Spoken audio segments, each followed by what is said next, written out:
আলাইকুম সুপ্রিয় শিক্ষার্থীরা যারা 2021 সালে এসএসসি পরীক্ষা অংশগ্রহণ করবা তাদের অ্যাসাইনমেন্টের আজকে আমরা সমাধান করব উচ্চতর গণিত বিষয়গুলো হচ্ছে 126 এটা অবশ্যই তোমরা দিবা তোমাদের যা যা ফিল আপ করতে হবে সেটা হচ্ছে তোমাদের অ্যাসাইনমেন্টের শিরোনাম লাগবে অ্যাসাইনমেন্টের শিরোনাম হবে স্থানাঙ্ক জ্যামিতি বিষয় কোড লিখবা আর তোমাদের এই জিনিস বিষয় কোড এবং অ্যাসাইনমেন্টের শিরোনাম তোমরা বাংলায় লিখলেও হবে ইংরেজিতে লিখলেও হবে এটা তোমাদের ব্যাপার তবে তোমার নাম কভার পেজে তোমার নাম তোমার বাবার নাম তোমার মায়ের নাম এবং তোমার রেজিস্ট্রেশন নাম্বার আমি আবারও বলি তোমাদের রেজিস্ট্রেশন নাম্বার তোমরা পাবা হচ্ছে তোমাদের জেএসসি রেজিস্ট্রেশন নাম্বার যেটা সেটা তাহলে এই অ্যাসাইনমেন্ট আমরা আসলে অনেকদিন যাবত দেখে আসতেছি এখানে একটা পঞ্চভুজ দেওয়া আছে যার শীর্ষবিন্দুগুলোর স্থানাঙ্ক দেওয়া আছে যেগুলো ঘটির কাঁটার বিপরীত দিকে আবর্তিত দেওয়া আছে আমাকে ক নাম্বারে বলছে কি বিই রেখা সংযোজক রেখার x অক্ষের ধনাত্মক দিকের সাথে কত ডিগ্রি কোণ উৎপন্ন করে তা নির্ণয় করতে বলছে তাহলে এই অংশটুকু করতে গেলে প্রথমে আমার কি দেওয়া আছে বি বিন্দুর স্থানাঙ্ক দেওয়া আছে এবং ই বিন্দুর স্থানাঙ্ক দেওয়া আছে আমরা বিই রেখার ঢাল বের করব আমরা ঢাল বের করার সূত্র জানি y1 - y2 / x1 - x2 এখানে এটা হচ্ছে x2 আর এটা হচ্ছে কত x1 তার মানে 6 মাইনাসে মাইনাসে হচ্ছে +4 6 + 4 এখানে হবে 8 + 2 ডিভাইড করলে আসবে ক্যালকুলেশন করলে আসবে 1 এবার আমরা লিখব এটা আসলে আমার লিখতে মনে ছিল না এইজন্য আমি পরে লিখছি ধরি বিই রেখা x অক্ষের ধনাত্মক দিকের সাথে θ ডিগ্রি কোণ উৎপন্ন করে আর আমরা জানি এই ঢালটাই হচ্ছে কি tan θ m = হচ্ছে tan θ তার মানে tan কত ডিগ্রি মানে 1 tan 45 ডিগ্রি মানে হচ্ছে 1 দ্যাট মিন্স θ = 45 ডিগ্রি এবার আমরা উত্তরটা লিখে ফেলবো সুতরাং বিই রেখা বিই সংযোজক রেখা x অক্ষের ধনাত্মক দিকের সাথে θ ডিগ্রি কোণ উৎপন্ন করে এটা হচ্ছে আমার ক নাম্বারের आंसर এবার আমরা যদি দেখি খ নাম্বার কি বলছে খ নাম্বারে বলছে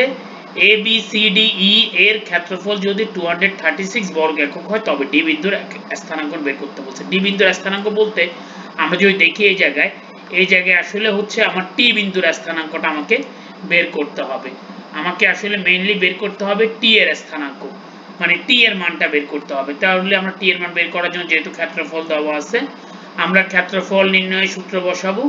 এখানে দেওয়া আছে এগুলা এই গ্রাফটা তোমাদের ইচ্ছা করলেও হবে না করলেও হবে এটা তোমাদের একান্ত ব্যক্তিগত ইচ্ছা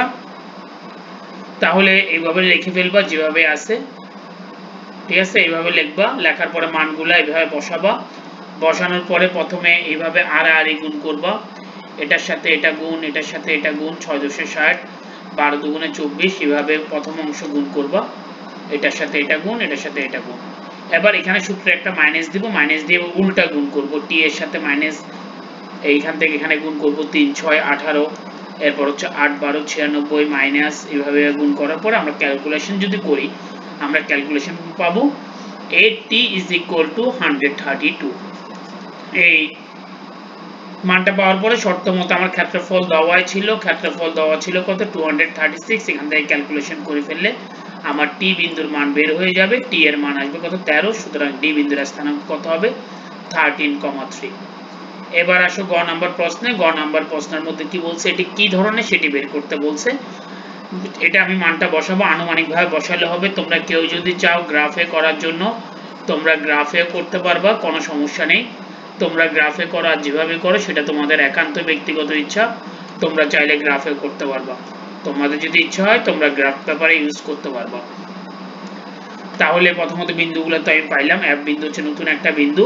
তাহলে প্রথমে এ বি রেখার দৈর্ঘ্য বের করব দৈর্ঘ্য বের করার সূত্র আমরা সবাই জানি এরপরে আমরা বিসি রেখার দৈর্ঘ্য বের করব সিএফ রেখার দৈর্ঘ্য বাহুর দৈর্ঘ্য বের করব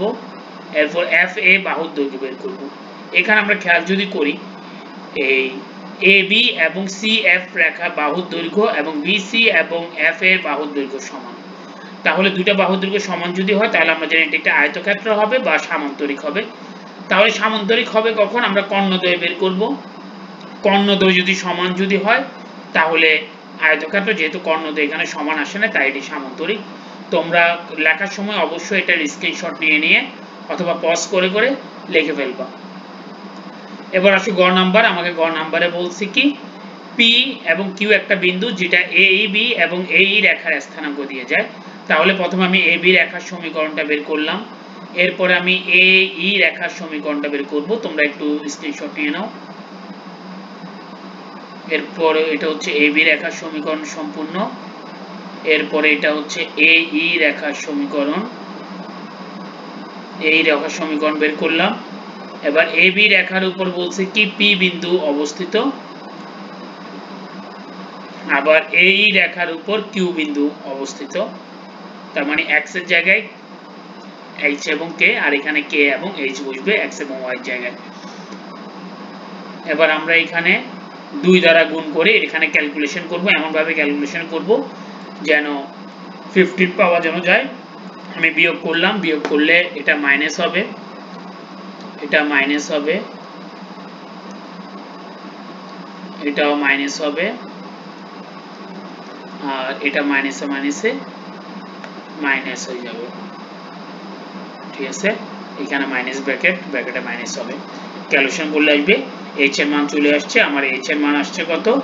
h এর মান আসছে 172/15।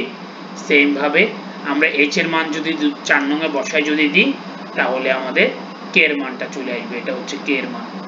একটু স্ক্রিনশট নিয়ে নাও। তো h এবং k এর মান পেয়ে গেলাম, তার মানে আমরা p বিন্দু এবং q বিন্দুর স্থানাঙ্ক পেয়ে গেছি। তার মানে আবার আমাকে বলছে কি পি কিউ রেখার সমীকরণ বের করতে, আমরা মান বসিয়ে দিব। মান বসিয়ে আমরা ক্যালকুলেশন যদি করি তাহলে আমাদের আনসারটা চলে আসবে। একটু স্ক্রিনশট নিয়ে নিয়ে করে ফেলো। পি কিউ রেখার সমীকরণ, প্রথমে মানগুলো বসাবো, স্ক্রিনশট নিয়ে নাও এই জায়গায়। সুতরাং এটা সমান এটা। ঠিক আছে, তোমরা কেউ যদি চাও এই জায়গায় এত কিছু না করে এই জায়গায় রেখে দিলে হবে, বা 15, সুতরাং বা না দিয়ে মানে এখানে লাইনটা এখানে লিখে ফেলবা।